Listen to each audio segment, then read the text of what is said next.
Hi, thank you for joining us. Today, I'm talking with Tracy Vanderveen from Delanson, New York. Tracy paid off about $30,000 in debt in about 5 years, and one of the big deals was reducing interest rates to about 11%. So Tracy is here to share her debt-free journey with us today. Debt. We've all heard of it. Most of us have it. Debt seems to be an unavoidable reality of life. But what happens when it starts consuming life? Here at Money Management International, we believe that financial challenges aren't meant to be faced alone. On this podcast, we hear stories of people whose lives have been changed by MMI. Their stories are unique, personal, and inspiring. Stay tuned. We're sharing each guest's long story, short. Tracy, welcome to the show. Hi, thank you. I'm really glad that you're here with us, so thank you so much for taking the time. Before we jump in, could you just tell us a little bit more about yourself, where you live, what you do? I'm a home care nurse, which is a wild and exciting world.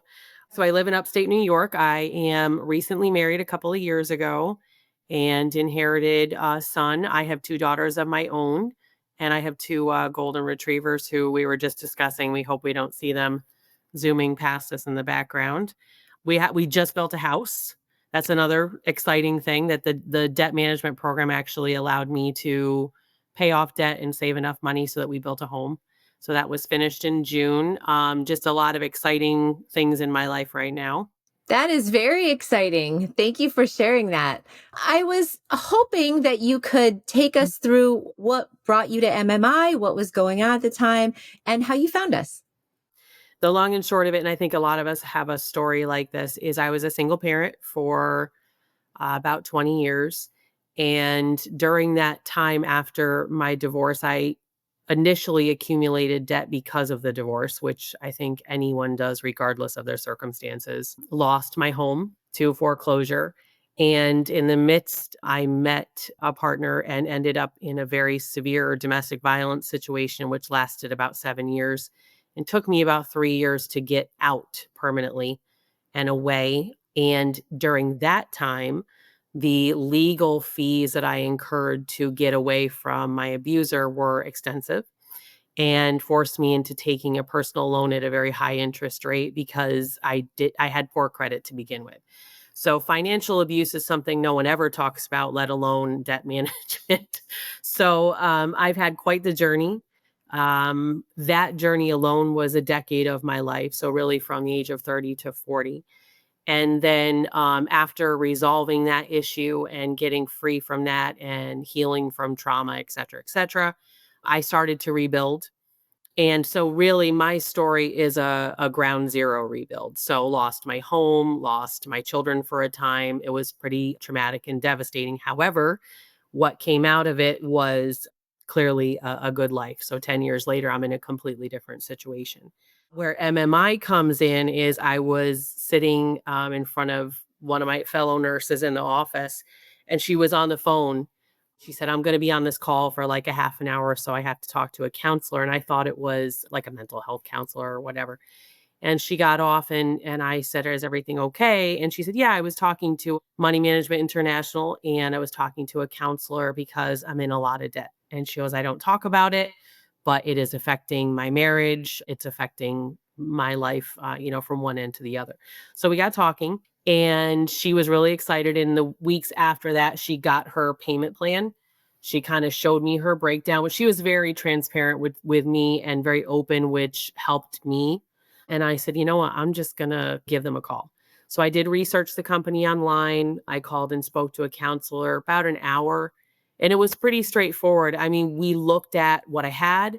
We talked about where I wanted to be. We talked about what kind of monthly payment that I could afford.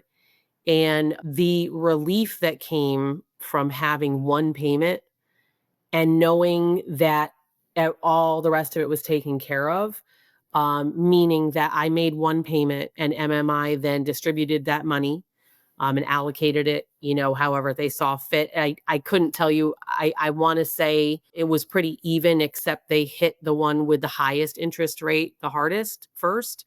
Yes. I might be saying that wrong, but they talked me down. I mean, some of these interest rates on, let's say, like a Kohl's card, because I needed to buy clothes for work. that was like 27% interest. I mean, it was extensive. So I was making my monthly payments, but when you are only making the monthly payment, because that's all the dollars that you have to give to debt, you're looking at 25 years. So I'm like, wow. And then when they showed me, one of the most motivating things for me is the monthly statement, right? So it comes and they show you a little pie graph. And I'm a goal-oriented person. So when I saw that pie graph, okay, I'm at 20%, I'm at 30%. Hey, I got a bonus at work and it's $500 and I'm going to throw that. And I was like, oh, yes, I'm a goal line girl. And it was very motivating. First of all, that's quite a story.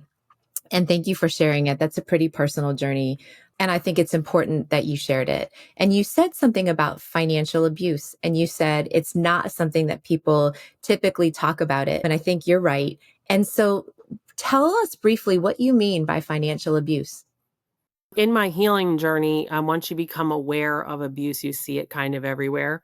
As a nurse, I've seen it in my almost 20-year career. And financial abuse is one of those things that it's a tactic. All abuse is about power and control. So whether it's a little bit of abuse, it's kind of abusive, it might not be abusive. People go through this. Is this really abuse? When someone uses money, withholds money, or threatens to take something from you, whether it's a home, a vehicle. Mine was extensive. We could talk about it all day. We don't need the details, but the bottom line is that especially in any domestic situation where you are in a relationship with someone, whether it be a parent, caregiver, a spouse, a boyfriend, a girlfriend, abuse doesn't discriminate. There's all along the age lines from infants all the way to very old people. And for me personally, it was a threat that if I left the relationship, X, Y, and Z would happen. And one of the X, Y, and Z things was that the abuser would bankrupt me with legal fees, would file petition after petition after petition. So using the court system as a scare tactic. And it worked. So it worked for a very long time until it didn't work. But it can come in so many forms. I see it happen in my nursing career. As a home care nurse, I take care of people clearly in their own environment. And I am dealing with people sometimes who are at the end stages of their lives and they, give their rights over to a family member who is trusted. And that family member then denies care in order for the money not to be spent. That's financial abuse. Oh, goodness. We can really dig into it. So it's a deep well. I appreciate you sharing it. And I know it's not really off topic, but a little off topic. But the point of this podcast is really sort of breaking stigma and really breaking stigma about debt. But when you bring something up that I think is a really important topic that there is a big stigma around and people just simply don't talk about is important to share. So I appreciate it. And I think it's important for folks to know that regardless of how you got where you are or what kind of help you need or how hopeless it might feel, it's not. There are resources and services and folks out there to help you. And sometimes it takes, like you said, just sort of overhear a conversation and then talk to your friend and you hear about a resource that you never even knew Yep. existed. So thank you for that. So you came to MMI, you found us, you got here. What was it like to work with the counselors at MMI to get out of that debt? Oh, super easy. It was really easy. At first I was like, oh man, there's an embarrassment factor. I don't think I've ever really met someone who was proud to say that they were in debt. Right. And there are times when in my single mom life, where I had to make a decision between putting food on the table or paying my mortgage. And eventually I lost my house to foreclosure because I could not. I exhausted all my resources. I worked 2 or 3 jobs at a time. So I think so many people have those struggles. And for me, it was super easy to just get on the phone. I had, like I said, I think it was a 45-minute or an hour conversation. And it was, okay, let me look at this. Let me set this up. The communication back and forth was very easy. I got DocuSign documents. So, clearly I could sign them from anywhere at any time. And I was motivated myself to make additional payments just because I saw how much they affected things. And I could call and ask questions anytime. Sometimes, you hate calling any 1-800 number is like, oh, please, God, I need 3 years of my life to get through this. But it wasn't like that. I was able to get someone on the phone quickly. There was never an issue. I was very grateful for the communication, the timeliness, the follow through. I overall had a very positive experience. I love it. And you said, I got partway through this journey and saw some success and started building some momentum and put extra dollars toward it. So I love that. What advice would you give somebody else that is struggling financially or with debt or in any way? A lot of these topics are pretty universal in the sense that when we are beaten down or feel defeated, we feel very isolated. And it's like a vicious cycle, right? The isolation then brings anxiety, it brings depression, and then we aren't motivated. So it's kind of like exercising, right? Like in the beginning of the year, we're all like, yes, I'm going to do this every day. And then by week 2, you're like, okay, I can't. So this is the way actually one of my therapists described this to me. It takes going from this to going to this, right? So we're opening up our view and we're seeing more than just ourselves. And I think simple conversations with people that you trust are probably the biggest treasures. Because once people are brave enough to just say, hey, this is where I'm at, regardless of how it looks or how it feels to somebody else, it can be, that is a statement I think that we can make on so many platforms, whether it's prejudice or politics or whatever we're going to talk about. It's just opening up our eyes and looking at the world instead of this little mouse view and saying, hey, I need help on some level. I'm willing to do the work. Now, this is another thing. I'm a big believer of, if we're going to ask for help, we have to be willing to move our feet. So this is not just click the button and my debt goes away. It's a process, it's a commitment. And that's true in so many other things, whether it's escaping from domestic violence or, losing 20 pounds or whatever the deal is. It takes action on your part and a level of commitment. And when you see the numbers start to go down, it's inspirational. So you want to do more. Just like when you see the scale start to drop, you want to do more. And I love what you said about just sometimes it comes down to, or it starts with having a candid conversation with somebody that you trust. You sort of mentioned this. This is a journey and it requires some work. There, as much as we would love to press a button and have our debt be gone, it just doesn't work that way. So what would you say is the most important thing you learned throughout the journey? Restraint. Mm. It was okay. So this gets real. We could get really deep. We could talk about this for hours, but I'm so passionate about it just because I've experienced it on so many levels. The change that happens when the stress comes off, and hey, like my payment, I want to recall maybe it was like 600 and some dollars a month. That money had to be paid. I looked at that as untouchable money. And I started to explore my relationship with money, which sounds really strange, but it's a thing. It's a thing. We have triggers, we have patterns. I went as far as researching how my relationship with money began. And one of the exercises that I found was super helpful is to recall my first experience with money. And I was thinking, how am I going to remember that? Well, I remembered it in an instant. I remembered 2 things. And what I discovered is that my parents were very poor. And not that I discovered that, but what I discovered is that I had a negative view of money. We never had it. My mother would constantly, as much as I love her, she would constantly say, we can't afford that. And I would go to school without the things that the other kids had. We go on and on and on and on and on. I'm sure that's also true for people that have an excess of money. There's a Hmm. relationship there. Maybe it's not valued as much. Maybe it's not appreciated as much. So once I discovered my relationship with money, it's oddly similar to your relationship with people or your ability to accept love. I mean, we could go, I mean, I'm telling you, I've got hours to talk about this. However, I think the bottom line is I became very aware and then I held myself accountable, and then I would restrain myself. So when I was having a bad day, whether it be PTSD or work was bad or whatever the deal was, I learned to sit in that uncomfortable space, not trying to Mm, fix it, not trying to put a Band-Aid on it, not clicking the button on Amazon. I need that. I need that. I need that. Not mhm. opening another credit card. I did not open another credit card for probably 3 years into the program, and I got offers all the time, but I wouldn't do it. I decided that if I had the money to purchase something, then that's when I would purchase it, unless it was an emergency. And I didn't even the Sure. funny thing is, in my financial journey personally, I didn't focus on saving. I focused on paying off the debt first. I wanted the weight of the debt completely gone. A lot of people say that they approach it like, okay, I'm going to put this much toward debt and this much toward savings. I personally did not do that because I did not have the funds to do it. But yeah, I think restraint is that was the first thing that came to my mind. That's the work you have to put in, is become very self-aware and being very honest with yourself about how you spend. Yeah. So, the next thing I like to ask is the point of this podcast and the conversations we have are really to break the stigma around debt. But you've said so many Mhm. important and insightful things that I think it's important to break stigma around.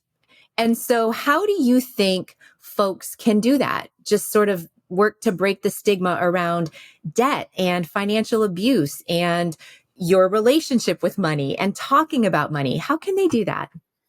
I don't know if there's a blanket answer, but I do think that if you really start to pay attention, there are so many resources and there are so many people willing to talk about it. So it really is kind of like anything else. If you want to learn anything, you have to go outside of yourself and find an expert or someone who has had experience. I'm a person that, how do I say this? It's kind of like work. It's really difficult for me to take direction from anyone who hasn't walked in my shoes. Like if you don't know how to do the job that you're asking me to do, I have a hard time respecting you. So for me personally, I seek out people or experiences or podcasts or YouTube videos or books from people that have a very personal story to tell and then can show me the outcome. So, Mm. Susie Orman, am I saying her name Mhm. right? Like Yeah. financial guru. There's stories like that. There's stories like the woman who wrote Harry Potter. I mean, she was on welfare when she started her journey. There's so many people that come from rock bottom and work their way out. And I like to hear those stories.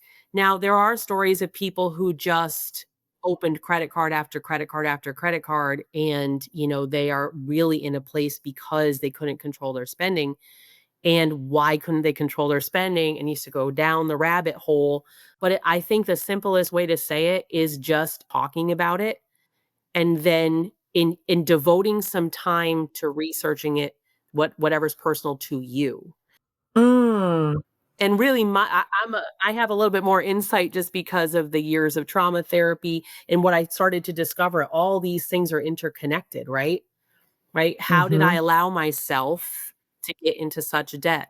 How did I allow myself to stay in an abusive relationship? These are things that are very personal, but if you keep your eyes closed and you're hid like this, you're not going to get out. So it really just takes a little courage and a little faith in yourself to be able to say, okay, I'm open to hearing this. I'm open to exploring this.